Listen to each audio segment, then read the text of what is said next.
Hi, I'm Alexandra Ordolis, and I'm here with Dr. Ted Wall. Now, Ted, I've heard that you use a lot of Post-its when you're teaching and doing group work.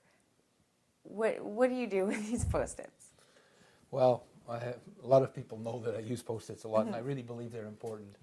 Let me just talk to you about how I facilitate learning with Post-its. Okay. Basically, I think using Post-its is one of the most important skills that a leader can develop. Okay. The reason is that it really encourages group input, and I believe that the input of people can really enhance whatever kind of project you're doing or whatever kind of work you're doing.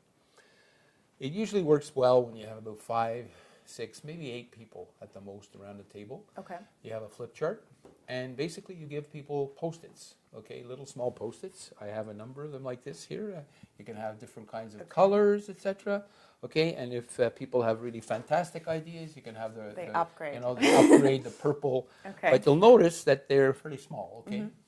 So basically what you do is you introduce the topic that you want to work with people, and you tell them, what I'm going to do is we're going to pose you a question, and I'm going to ask you to put your responses down on individual Post-its, one idea at a time on each Post-it. So the person writes it down, fairly easily. So they could write down a few ideas on different Post-its. Exactly, exactly. For instance, we could use a typical example that I've used.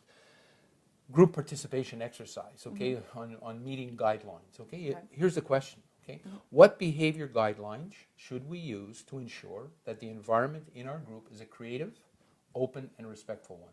So if people, you post that up, or you put it up, either write it up or put it up digitally on an LCD projector or a screen, and have, people look at that, and then they begin to put Post-it ideas up. What behaviors would really facilitate that? What are the guidelines? So the different people in the group can write down their ideas. They might think maybe listening could be one. What are some other examples of things that people might write on Post-its? Don't interrupt other people. Build on other people's ideas. Share your ideas openly with other people. Listen with respect. All of these kinds of things, and people write them all down. And then what you do is, I have a flip chart right here. For instance, some meeting guidelines. What you would do then is each person writes them down, and they put their ideas down individually on Post-its. Okay, and they bring their ideas up to the flip chart. Exactly, and post it.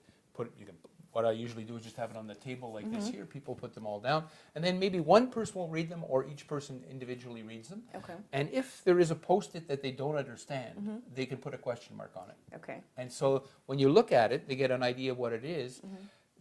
People can say, well, what do you mean by this? And the person who put it up there would explain more fully what they mean, because we want only a short flip chart kind of phrase, a little Post-it kind of phrase on here. Right. Okay, that's simple. Do they need to, once they've gone over whatever the question was about the idea, do they need to reformulate it on the Post-it? They might. They might redo it and put it up again, etc. Because then what you want is everybody to sort of look at all of the Post-its and begin to organize them, okay? And they simply, maybe one person reads it, and for instance, everything about listening would be over here. Everything about sharing ideas would be over here. Okay. The importance of having people bring material that's important to the meeting. That could be there. Have a good agenda, would be another one. So you have different themes.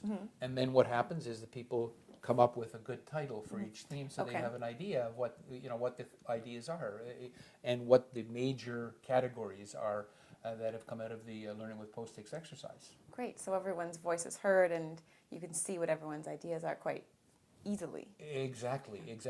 And let me give you an example, okay? I have a good example here, okay? In fact, I've done this exercise with people many different places, okay? In fact, a lot of places, different places in the world, okay? That exercise of how do you actually work together in a group. And out of that, funnily enough, out of the categories, there were really 5 key ideas that came out. And we have an acronym, as you would expect, from Teddy. Of course. Did an acronym come out of these Post-its? It came out of the Post-its, and people suggested it, but I had a little touching up once in a while to get the learn idea. But here were the key ideas, and you can see them on the screen.